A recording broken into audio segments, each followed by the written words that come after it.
The creation account is a beautiful story in which God created the heavens and the earth, Adam and Eve, who were the first humans, and the world and everything that is in it, including the Garden of Eden, which contained the tree of life.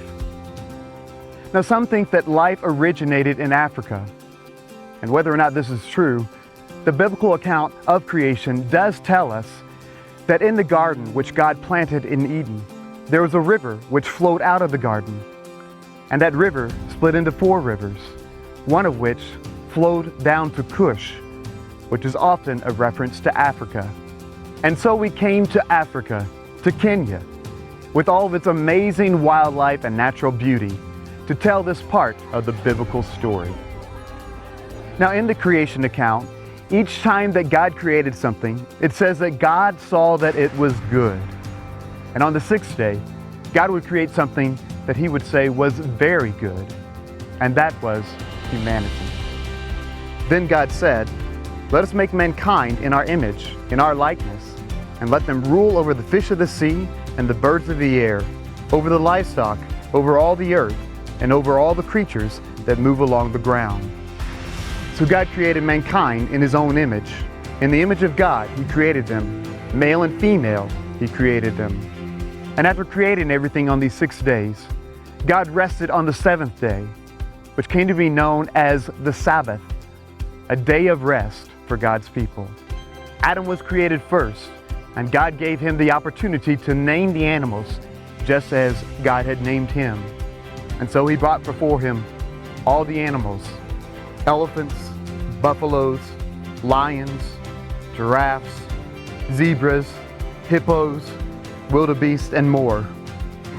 Animals are amazing.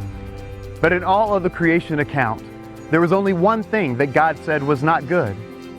God said, "It is not good for man to be alone." And so God caused Adam to fall into a deep sleep. And He took a rib from his side. And from this He made Eve, the first woman. And when Adam saw her, he said, "Bone of my bones and flesh of my flesh." Adam seemed excited about the companion that God had provided for him. They were literally made for each other. The creation account is indeed a beautiful story, but it brings up a question.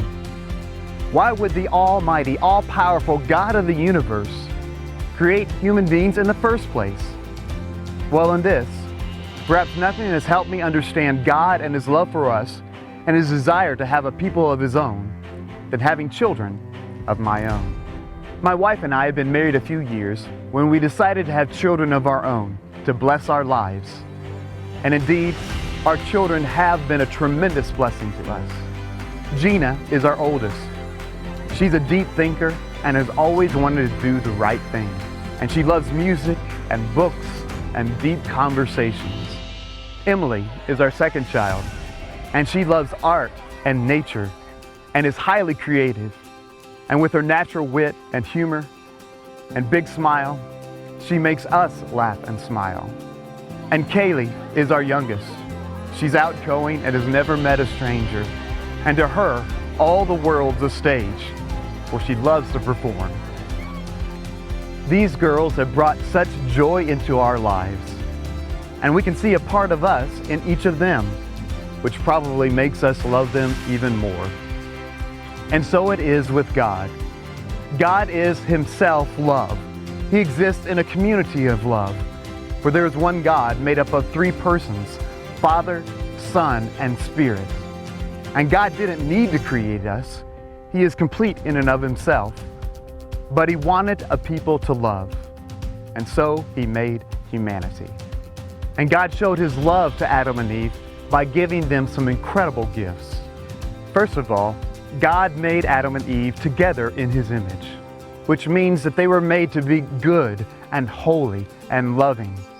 And He gave them the ability to think, act, feel, decide, and create. And indeed, humanity has created some amazing things, from the internet, to cell phones, to rockets that go up to the moon, to modern-day medicine and nuclear physics. God also blessed Adam and Eve by giving them each other. Marriage and companionship between a man and a woman, as we see with Adam and Eve, is indeed a great blessing from God. And He put them in the Garden of Eden, where all their needs were provided for. And He gave them meaning and purpose, for He put Adam in the garden to work it. God also gave them a kingdom and a mission.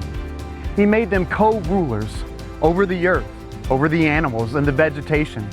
And God would send them out to go and subdue the earth and rule over it.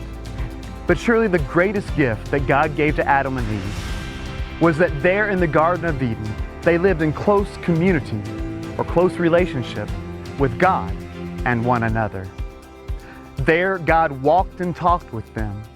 And it says that Adam and Eve were naked and had no clothes and felt no shame. There was literally nothing between them, no problems, nothing to interfere with their relationship with God and one another. There in the Garden of Eden was peace, beauty, harmony, and love. So the question is, what happened? How do we get this world that we have today with all of its troubles, evils, and worries? So what do you think? What do you think of this creation account? And what do you think of this world that we live in today? And how does that compare to the world of the Garden of Eden? And finally, why do you think God created us?